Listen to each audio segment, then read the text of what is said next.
नमस्कार, न्याय जेतुम जगतिम। आज हम चर्चा करेंगे कि बिना जमानती या जमानतदार के कोर्ट से जमानत कैसे कराएं। जी हाँ, आपने सही सुना है, बिना जमानतदार के जमानत। ये विषय विधिक जागरूकता या साक्षरता का है। जब कोई भी व्यक्ति अपने गृह नगर से कहीं दूर किसी केस में फंस जाए जहां वो किसी को नहीं जानता है, और वो यदि किसी जमानती को अपने गृह नगर से जहां वो फंसा हुआ है वहां बुलाए भी तो काफी देर हो जाएगी, या वो जमानती आ भी ना पाए, तब क्या करें? क्या ऐसे केस में जमानत के प्रावधान हैं? संपूर्ण भारत में जब कोई अभियुक्त रहता कहीं और है और अपराध अपने गांव, तहसील, जिले या राज्य से कहीं और बाहर जाकर कारित कर देता है या उससे हो जाता है, तब जहां वो अपराध घटित होता है वहां की पुलिस द्वारा वहीं के न्यायालय में उस अभियुक्त पर अन्वेषण यानी इन्वेस्टिगेशन, जांच यानी इंक्वायरी और विचारण यानी ट्रायल की कार्रवाई होती है। या कई मामलों में दूरस्थ स्थानों के व्यक्तियों को भी कहीं और अभियुक्त बनाया जा सकता है। उदाहरण के लिए, कोई व्यक्ति जम्मू कश्मीर में रहता है और उसे किसी मामले में चेन्नई में, तमिलनाडु में किसी अपराध में अभियुक्त बनाकर कार्रवाई की जा रही है और उसे वहां की कोर्ट से जमानत करानी है और वहां उसे कोई जमानती उसके पास उपलब्ध नहीं है, तो वो वहां भी बिना जमानती या जमानतदार की जमानत करा सकता है। वास्तव में रूल ऑफ लॉ यानी कानून के शासन में जमानत नियम है और जेल अपवाद है। किसी भी व्यक्ति को जब किसी प्रकरण में अभियुक्त बनाया जाता है तो केस की प्रकृति के आधार पर न्यायालय का यह विचार भी बन जाता है कि उस व्यक्ति को केस के विचाराधीन यानी अंडर ट्रायल रहने तक जमानत पर छोड़ दिया जाए। लेकिन कभी कभी ऐसी परिस्थितियों का जन्म होता है कि या तो अभियुक्त के पास कोई जमानतदार, जिसे हम श्योरिटी कहते हैं, नहीं होता है और अभियुक्त अकेला पड़ जाता है। तो ऐसी स्थिति में अभियुक्त को न्यायालय द्वारा जमानत के आदेश दे दिए जाने के बावजूद भी जेल में ही रहना पड़ता है, क्योंकि अभियुक्त को कोर्ट द्वारा जितनी राशि के बंधपत्र पर जमानतदार यानी श्योरिटी या प्रतिभू सहित पेश होने के लिए कहा जाता है, उस जमानतदार को वो कोर्ट में जमानत के कागज के सहित प्रस्तुत करने में समर्थ हो जाता है।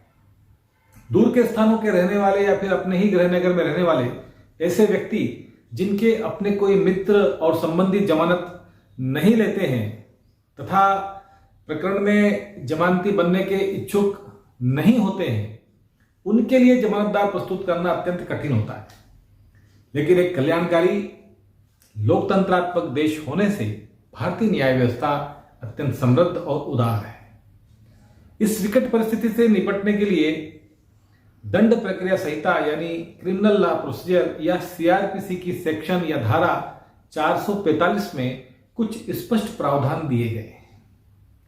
हिमाचल प्रदेश उच्च न्यायालय में अभिषेक कुमार बनाम हिमाचल प्रदेश राज्य क्रिमिनल मिसलेनियस पिटीशन संख्या 1017/2020 के मामले में हाल ही के एक प्रकरण में जस्टिस अनूप चितकारा ने कहा कि जमानत के लिए गिड़गिड़ाना तथा किसी व्यक्ति से अपने प्रकरण में जमानती बनने हेतु निवेदन करना अपनी गरिमा एवं प्रतिष्ठा को ठेस पहुंचाने जैसा है। यह गरिमा एवं प्रतिष्ठा किसी व्यक्ति को संविधान के अंतर्गत दिए गए मूल अधिकारों में निहित है। यदि ऐसी गरिमा और प्रतिष्ठा पर कानून के किसी नियम के कारण कोई प्रहार हो रहा है तो ऐसी परिस्थितियों में व्यक्तियों के इस अधिकार को संरक्षित किए जाने की आवश्यकता है तथा न्यायालय को इस बात को बढ़ावा देना चाहिए कि उन मामलों में जिनमें अभियुक्त कोई जमानती प्रस्तुत नहीं कर पा रहा है तो यथायोग्य कोई राशि निक्षेप या डिपॉजिट करवा ले। दंड प्रक्रिया संहिता 1973 की धारा 445 के अंतर्गत इस संबंध में संपूर्ण प्रावधान दिए गए।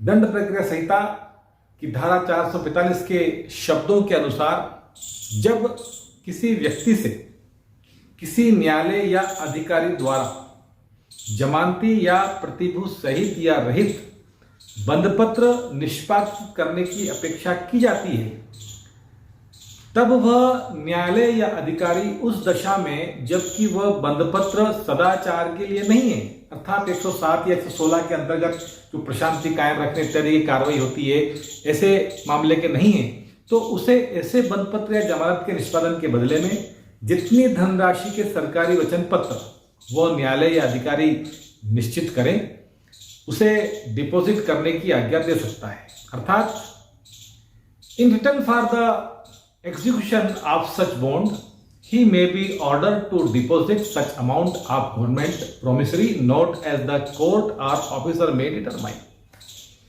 सीआरपीसी 1973 की धारा इस बात का स्पष्ट उल्लेख कर रही है कि यदि कोई व्यक्ति जमानत के रूप में कुछ राशि डिपॉजिट देना चाहता है तो न्यायालय उसे ऐसा करने की अनुमति दे सकता है। लेकिन दंड प्रक्रिया 1973 की धारा 445 अभियुक्त को आदेशित या अनुमति दे रही है कि वह प्रतिभू या जमानती सहित या रहित जमानत के बंधपत्र बॉन्ड के बदले में न्यायालय और पुलिस अधिकारी दोनों ही के द्वारा निर्धारित रकम या सरकारी नोटों की राशि जमा या डिपॉजिट कर सकता है। लेकिन इस धारा का एक अपवाद यह भी है कि सदाचरण के लिए बंधपत्र की दशा में यानी मुचलकों में यह उपबंध लागू नहीं होता। यानी this provision does not apply in the case of bond for good behaviour. ये एक हितकारी प्रावधान है ताकि ऐसा अभियुक्त जो उस स्थान पर जहां वह अजनबी है, जहां पुलिस द्वारा उसकी गिरफ्तारी की जा रही है, स्वयं को गिरफ्तारी से बचा सके तथा जमानतदार नहीं होने पर कोई राशि डिपॉजिट या निक्षेप दे सके, ऐसा वो कर सकता है। एडमंड स्यूटर बनाम सहायक कलेक्टर कस्टम AIR 1967 पंजाब 189 के मामले में भी यही कहा गया है कि यह धारा की व्यवस्था केवल अभियुक्त के प्रति ही लागू होगी तथा जमानतियों के लिए इस प्रावधान का प्रयोग नहीं किया जा सकेगा। मान बड़ा कोई जमानतदार है और वो कहे कि मैं राशि जमा कर रहा हूं तो वो ऐसा नहीं कर सकेगा। अर्थात इस धारा के अंतर्गत यह नहीं हो सकता कि कोई जमानतदार जिसके पास कोई निश्चित नगद धनराशि का कोई साक्ष्य नहीं है तो वह जमानतदार नगद धनराशि सरकार के खाते में अभियुक्त की ओर से वचन पत्र सही जमा कर सके। तो भूमि के कागज या कोई भी प्रॉपर्टी रजिस्ट्री इत्यादि के कागज ही जमानत के रूप में देना पड़ेंगे। ज्ञातव्य है कि किसी प्रतिभू को उस समय जब वो किसी अभियुक्त की बंधपत्र पर जमानत लेना चाहता है तो ऐसी स्थिति में उसे न्यायालय द्वारा जमानत के संबंध में दिए गए आदेश की रकम के एवज में जितने कागज या साक्ष्य प्रस्तुत करना होते हैं वो उसे करना होगा।